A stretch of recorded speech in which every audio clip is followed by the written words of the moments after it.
dear students, I hope you all are fine and doing great. Welcome to another lecture of English A. So today we have to read a poem, The Pobble Who Has No Toes. Moving towards the words to know box. The first one is bark, which means boat. Bristol channel, a channel of water in England. Crawfish, crayfish, a lobster-like creature. Forlorn, sad, garnish to decorate, specially a dish for a meal. Lavender water, a sweet-smelling pale blue liquid obtained from small lilac flowered shrub. Minds looks after perceiving, noticing whoever.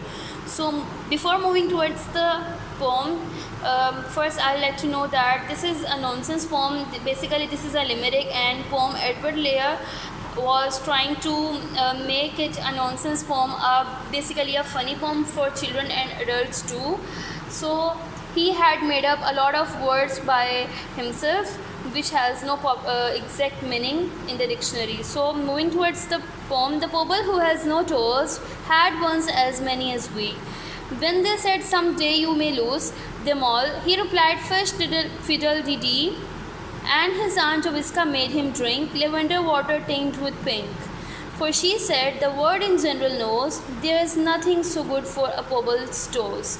So students, basically in this stanza the poet is trying to describe that the pobble had as many toes as we have once, and his aunt Joviska made him a drink of lavender water tinged with pink, and she believed that nothing is more good than this drink for pobble's toes.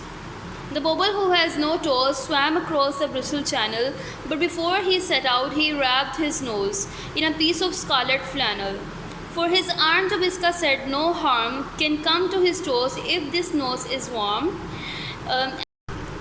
And it's perfectly known that a pobble's toes are safe provided he minds his nose. So in this stanza, Pobble's aunt Joviska was advising the pobble that he had to wrap his nose with a scarlet flannel. Scarlet flannel is basically a piece of cloth of red color. So it will give no harm to his nose or toes, and it will also save the pobble's toes as well. The pobble swam fast and well, and when boats or ships came near him, he tinkledy, binkledy, winkled a bell, so that all the world could hear him. And all the sailors and admirals cried when they saw him nearing the further side, he has gone to fish for his aunt Joviska, runcible cat with crimson whiskers. So in this stanza, the pobble was swimming very fast, very well in the Bristol Channel, a channel of water in England, and he, as he saw the boats and ships came near to him, he produced some sounds or alarm to keep them away from him. And the poet is trying to relate pobble with fish in this stanza, and all the admirals and sailors of the boats and ships cried when they saw pobble swimming near their boats.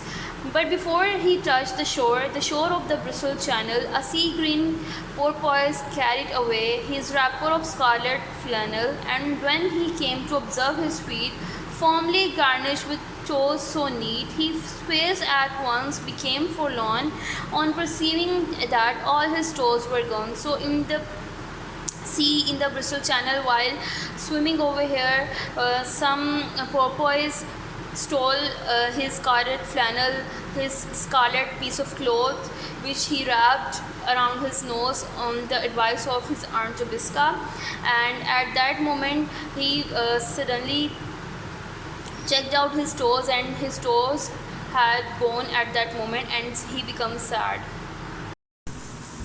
And nobody ever knew from that dark day to the present whoso had taken the pobble's toes, in a manner so far from pleasant, whether the shrimps or crawfish, grey or crafty mermaid stole them away.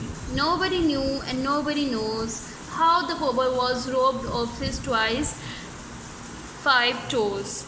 So basically in this stanza, it was such a bad day for Pobble that he had lost his toes, and nobody knew it till now that who has stolen his twice 5 toes. It might be shrimps or crawfish or mermaid. In the last stanza, the Pobble who has no toes was placed in a friendly bark and had rowed him back and carried him up to his Aunt Jobiska's park. And she made him a feast at his earnest wish of eggs and buttercups fried with fish.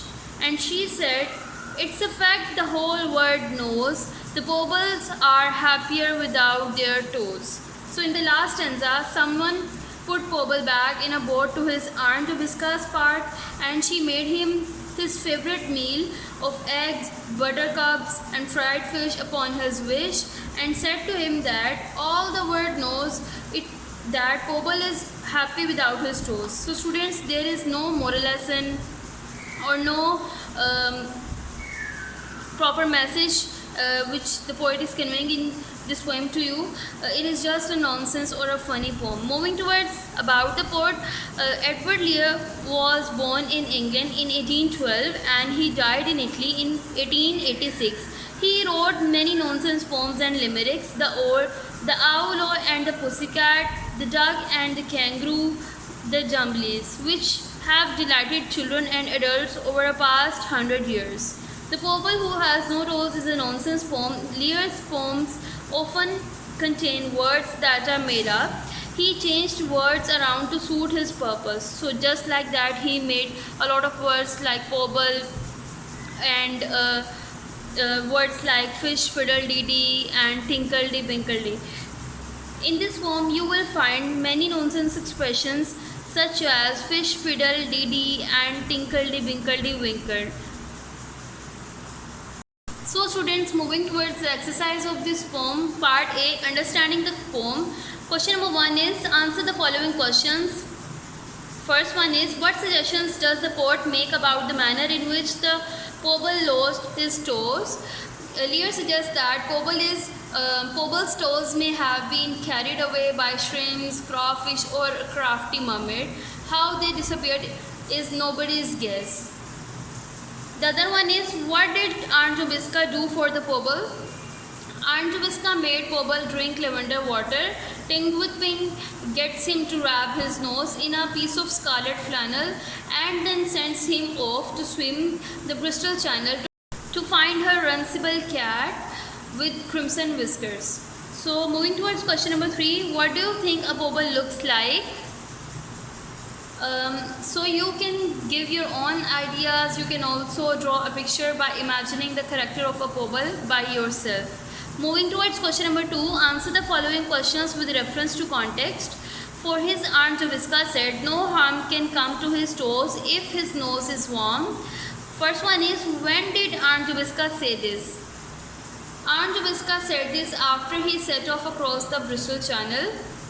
Second one is, when did the Pobble do in taking his advice? Before the Pobble set out, he wrapped his nose in a piece of scarlet flannel. Do you think that advice helped the Pobble in any way? No, he lost his toes anyways. Moving towards the next topic, rhythm. The difference between prose and verse is that the latter usually has rhythm. This, of course, is not always the case. Some modern poetry reads almost like prose. So in this poem, the rhythm scheme of the first stanza is A, B, C, B, D, D, E, E. Now let us look at the rhythm, beat or plus of the lines. Read the following, putting stress on the syllable in capital letters. The Pobble who has no toes had once as many as we.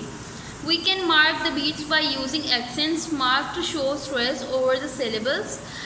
The sign over here means a long sound and this sign means a short sound. The Pobble who has no toes had once as many as we. Question number 3 is, put in the accents for the whole of this first stanza. So you can do this by your own. You can recite the poem by putting accent in the first stanza by yourself. Moving towards part B, working with words. Question number 1 is, make a list of the silly words and ideas in the poem. So the silly words and ideas in the poem are Pobble, fish, fiddle, dee dee, wrapped his nose in a scarlet flannel. This is basically the idea, silly idea. Tinkle-dee, binkle-dee, winkled. These are silly words. Runcible cat, crimson with crimson whiskers, eggs and buttercups fried with fish. So all these words and ideas are silly, which are used in the given poem.